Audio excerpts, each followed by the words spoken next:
Assalamualaikum warahmatullahi wabarakatuh. Saya Wasis Trisaksono dengan NIM 10918064030. Di sini saya akan memperlihatkan hasil dari paper penelitian saya dari bab 1 sampai bab 5 dengan judul Rancang Bangun Alat Seleksi Kualitas Telur Ayam Ras Menggunakan Sensor Fotodioda. Di sini ada cover, lalu ada daftar isi, kemudian ada daftar table, ada daftar gambar, ada bab 1 pendahuluan latar belakang, ada identifikasi masalah, pembatasan masalah, perumusan masalah, tujuan dan manfaat penelitian. Lalu di bab 2 landasan teori ada tinjauan pustaka, ada perbandingan tinjauan pustaka, perbandingan jurnal, table, lalu ada pengertian dari perancangan, telur ayam, terus Arduino, ada gambar, kemudian ada kerangka pemikiran. Di bab 3 ini metodologi penelitian, ada sistem berjalan, ada flowchart-nya, ada teknik pengumpulan data yang berupa studi lapangan, observasi wawancara, serta studi pustaka.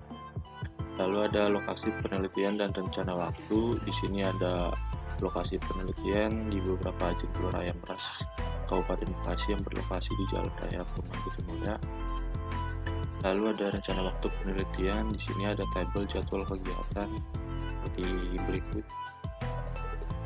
Lalu di pembahasan dan hasil bab 4 ada pembahasan dari implementasi perangkat keras, ada tabel, lalu ada implementasi perangkat lunak, ada tabel juga spesifikasi, kemudian ada instalasi Arduino IDE, lalu ada hasil dari rancangan alat seperti gambar berikut. Ini hasil pengujian alat telur jelek, lalu ada hasil pengujian alat telur bagus. Lalu terakhir ada bab 5 penutup, ada kesimpulan dan saran seperti berikut, serta daftar pustaka ya, yang link-link referensi yang saya cari untuk buat referensi. Oke, sekian dari saya, kurang lebihnya mohon maaf. Assalamualaikum warahmatullahi wabarakatuh. Assalamualaikum warahmatullahi wabarakatuh. Perkenalkan, saya Wasis Trisaksono dengan NIM 10918064030, jurusan Teknik Informatika semester 7 dari STMIK Pranata Indonesia. Di sini saya akan mempresentasikan penelitian skripsi saya dengan judul Rancang Bangun Alat Seleksi Kualitas Telur Ayam Ras Menggunakan Sensor Fotodioda. Oke, untuk latar belakang dari penelitian saya yaitu kan masyarakat Indonesia akan 9 bahan pokok seperti beras, gula, susu, sayuran, daging, minyak, telur, gas, dan garam, khususnya permintaan telur ayam ras. Hal ini berdasarkan hasil dari SKBP atau Survei Konsumsi Bahan Pokok dan juga Susenas atau Survei Sosial Ekonomi Nasional. Kebutuhan masyarakat Indonesia terhadap telur ayam ras hingga bulan Mei 2020 diperkirakan mencapai angka sekitar 2,059,3 ton, dikarenakan konsumsi telur ayam ras sekitar 18,16 kg per kapita per tahun. Sementara berdasarkan potensi yang ada pada produksi telur ayam ras hingga bulan Mei 2020 diperkirakan mencapai angka sebesar 2,084,41 ton. Identifikasi masalah. Berdasarkan uraian latar belakang di atas, maka masalah yang dapat diidentifikasi dalam penelitian ini yaitu: pertama, semakin banyaknya permintaan telur ayam ras untuk konsumsi. Kedua, proses seleksi kualitas telur memakai cara konvensional. Ketiga, peningkatan permintaan telur ayam ras menyampaikan proses penyortiran hal tersebut. Lalu ada pembatasan masalah. Untuk menghindari luasnya pembahasan, maka ada beberapa batasan. Batasan masalah dalam penulisan penelitian ini memiliki batasan permasalahan sebagai berikut. Pertama, penelitian ini menggunakan sensor peduli beda untuk mendeteksi cahaya yang akan digunakan atau kualitas telur bagus atau tidak. Yang kedua, tidak untuk membedakan telur asli dan telur buatan. Yang ketiga, tidak untuk membedakan telur yang memiliki embrio atau tidak. Lalu ada perumusan masalah. Berdasarkan latar belakang yang telah disampaikan, maka dalam perumusan masalah yang dapat diambil dari penelitian ini, pertama, bagaimana merancang alat pendeteksi dan deteksi kualitas telur dengan menggunakan sensor fotolipida. Yang kedua, bagaimana cara kerja sensor fotolipida dengan alat ini. Yang ketiga, bagaimana menentukan kualitas telur yang baik.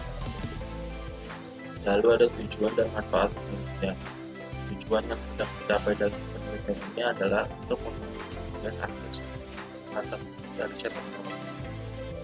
Adapun manfaat penelitian yang dilakukan yaitu untuk penulis menambah wawasan dan pemahaman penulis dalam penelitian, menambah pengalaman dalam merancang alat, menambah pengetahuan untuk implementasi alat yang dirancang ke dalam kehidupan sehari-hari. Lalu ada untuk perusahaan, salah satu alat untuk proses seleksi kualitas telur ayam ras secara terbaik. Lalu ada mempercepat proses seleksi kualitas telur ayam ras, minimalisir kesalahan saat proses seleksi dan penyortiran telur ayam ras. Lalu untuk masyarakat, mengenalkan dan menerapkan teknologi pada masyarakat. Masyarakat dapat mengetahui dalam memilih telur yang baik untuk dikonsumsi. Lalu ada sebagai bahan penelitian berikutnya. Lalu di sini ada landasan teori. Dalam penelitian ini perlu dikemukakan hal-hal atau teori-teori yang berkaitan dengan permasalahan dan ruang lingkup pembahasan sebagai landasan teori. Hal ini untuk memenuhi dari penelitian yang dilakukan oleh peneliti. Pertama ada tinjauan pustaka. Menggunakan tinjauan pustaka dari penelitian serupa terkait permasalahan serta metode yang digunakan untuk menyelesaikan masalah serta berbagai bahan acuan dalam membuat alat seleksi kualitas telur ayam ras menggunakan sensor fotolipida.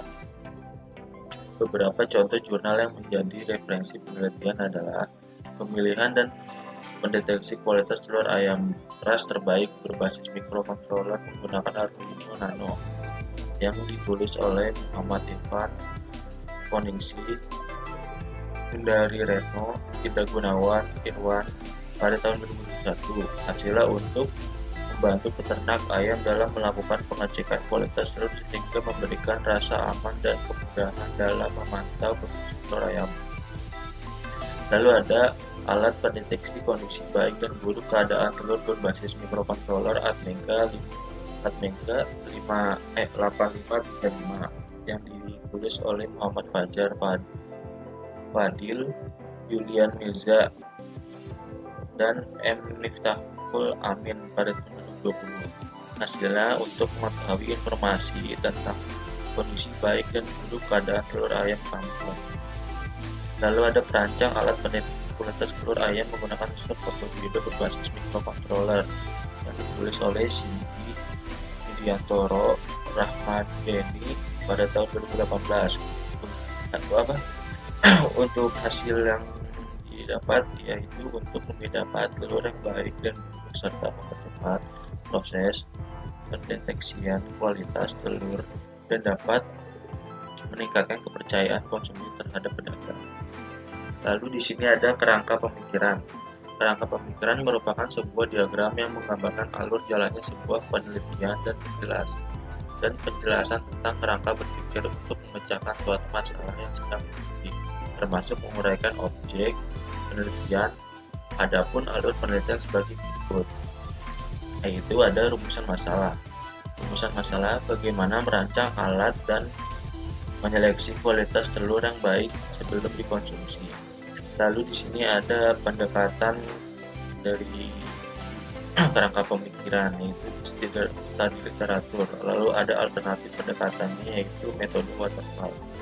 Lalu di sini ada hasil penelitian, yaitu dengan adanya alat untuk menyeleksi kualitas telur dapat mempercepat proses seleksi dan mengetahui kualitas telur sebelum dikonsumsi.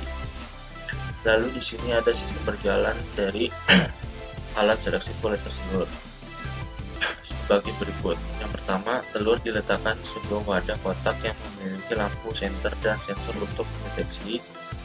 Lalu nyalakan alat untuk mendeteksi kualitas telur. Kemudian telur akan dideteksi oleh sensor yang ada. Setelah dideteksi oleh sensor, lalu alat menyampaikan informasi keluaran atau output berupa LCD lampu berwarna. Jika berwarna hijau, maka kualitas telur buruk, sedangkan jika lampu tidak nyala, kualitas telur bagus. Lalu di samping ada flowchart dari sistem berjalan seperti berikut. Lalu untuk teknik pengumpulan data. Teknik pengumpulan data yang dilakukan untuk mendapatkan segala sesuatu berupa data dan juga informasi yang berhubungan dengan keperluan penjelasan penyusunan skripsi. Adapun hal yang dilakukan sebagai berikut. Yang pertama ada studi lapangan, merupakan rancangan penelitian yang menggabungkan antara survei atau observasi dan pencarian literatur berdasarkan pengalaman atau studi kasus. Lalu yang kedua ada studi pustaka, merupakan sebuah usaha yang dilakukan oleh penulis untuk mengumpulkan informasi yang relevan atau berhubungan dengan topik pembahasan dan masalah yang akan diteliti atau sedang. Lalu ada pembahasan. Yang pertama ada implementasi perangkat keras. Spesifikasi perangkat keras digunakan dalam perancangan. Dari implementasi rancang bangun alat seleksi kualitas telur ayam keras menggunakan sensor fotografi dapat dilihat pada tabel di bawah. Lalu ada implementasi perangkat lunak. Spesifikasi perangkat lunak yang digunakan dalam perancangan dan implementasi rancang bangun alat seleksi kualitas telur ayam keras menggunakan fotografi dapat juga dilihat pada tabel di bawah. Lalu ada hasil. Ini adalah bentuk dari hasil rancangan alat seleksi kualitas telur menggunakan sistem fotodioda seperti pada gambar berikut. Lalu di sini ada hasil pengujian alat telur jelek. Yang pertama, telur diletakkan di sebuah wadah, lalu lampu senter dinyalakan untuk mendeteksi. Lalu ada output atau keluaran berupa LCD yang bertuliskan terdeteksi telur jelek, dan jika telur jelek maka lampu berwarna menyala, itu warna hijau. Lalu di sini ada hasil pengujian alat telur bagus. Jika telur terdeteksi bagus, maka di sini mengeluarkan output yaitu terdeteksi telur bagus dan tidak lampu berwarna tidak menyala seperti sebelumnya. Lalu kemudian di sini ada kesimpulan dan saran. Untuk kesimpulan, berdasarkan dari hasil penelitian dan pengujian rancang bangun alat seleksi kualitas telur ayam ras menggunakan sensor fotodioda dapat melakukan penyusunan skripsi ini. Didapat kesimpulan sebagai berikut. Yang pertama, berdasarkan pengujian alat seleksi kualitas telur yang telah dilakukan, alat tersebut dapat memilah telur dengan baik sesuai kondisi telur dengan menggunakan sensor fotodioda. Yang kedua, dapat memberikan pemberitahuan melalui LCD sesuai telur yang dideteksi. Yang ketiga, mempersingkat waktu saat proses seleksi kualitas telur. Lalu ada saran, berdasarkan dari kesimpulan penelitian dan pengujian rancang bangun alat seleksi kualitas telur ayam ras menggunakan sensor fotodioda, dapat dalam penelitian ini diharapkan: pertama, penelitian selanjutnya disarankan perlu pengembangan untuk alat agar dapat menggunakan konveyor. Kedua, penelitian selanjutnya diharapkan dapat memberi pemberitahuan melalui aplikasi. Yang ketiga, ruang lingkup penelitian sebaiknya agar lebih luas lagi. Baik, sekian presentasi penelitian skripsi dari saya. Kurang lebihnya mohon maaf. Sekian, terima kasih. Wassalamualaikum warahmatullahi wabarakatuh.